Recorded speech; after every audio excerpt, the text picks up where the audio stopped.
ketika calon presiden tahun 2024 mengisi acara di World Economic Forum.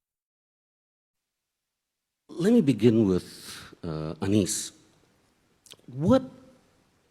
Given the framework of the discussion and the disruption of the fourth industrial revolution, what should a government's priorities be from the point of view of policy in terms of planning for the future?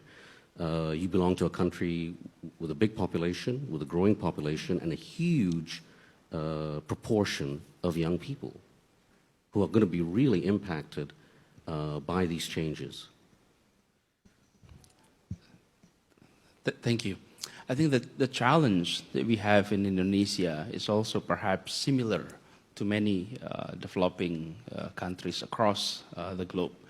Preparing our youth, preparing our next generations to be part of the fourth industrial revolution's era. And for that, look at our profile or our pictures today. I said yesterday, the phenomenon that we are facing. Our students were 21st century students. Our teachers were 20th century teachers. And our classroom is 19th century classrooms. And this is perhaps a phenomenon that is being faced across the globe. And I think to improve this, or to tackle these gaps, government need to focus on empowering stakeholders. In our case, stakeholders of education. And the key stakeholders of education are parents and teachers. These are two agents that is often overlooked whenever we're talking about preparing our next generations. Teachers, we focus so much on teachers, but parents are often overlooked. And they are the most important. They are the first, but they are the least prepared agent to prepare for the next generation. So focusing on that. But the other thing that is also critical is as we are undergoing these transformations, many of the jobs that we are now seeing may disappear. That is been said many, many times.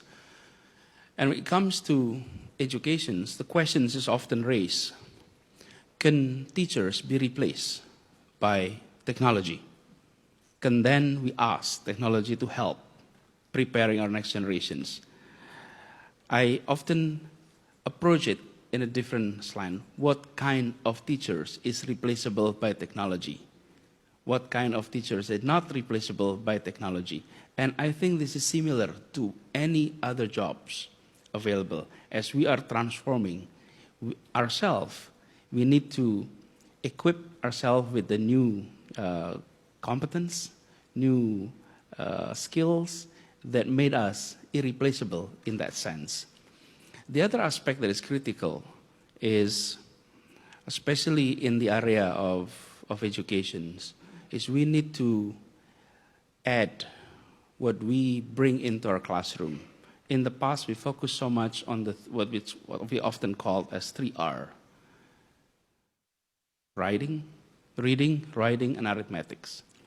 Now we need to add with literacy in terms of financial literacy, cultural literacy, information technology literacy. Mm-hmm. And on top of that, the World Economic Forum produced a report 2 months ago on the importance of the 21st century competence, that is creativity, critical thinking, collaborations, and communications.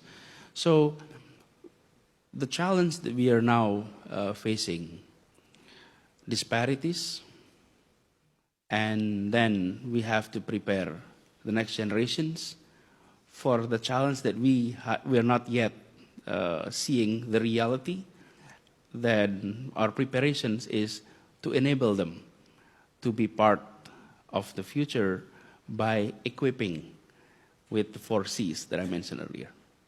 So I just want to follow up one point that you made when you talked about 19th century classrooms. So on a practical level, what is your ministry doing to, let's say, upgrade the hardware?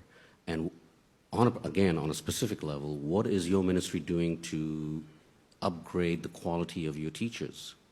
Parents you can't control. You can never control the parents.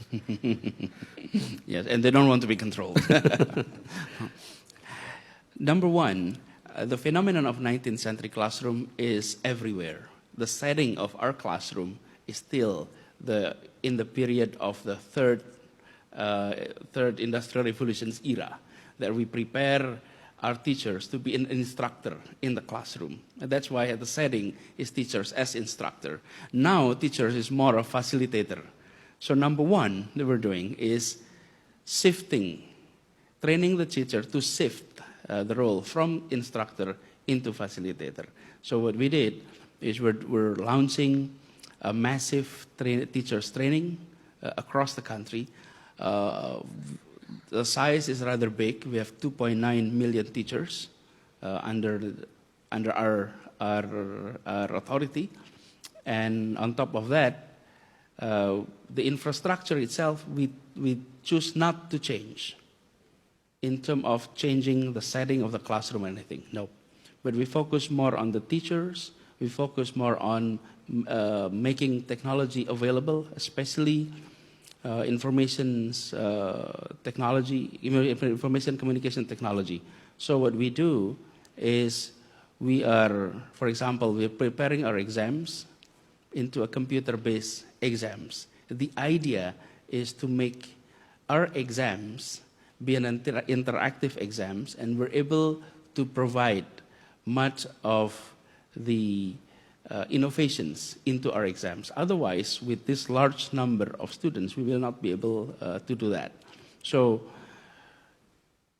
providing technology in our schools, enabling teachers to change its role from instructor into facilitator through trainings.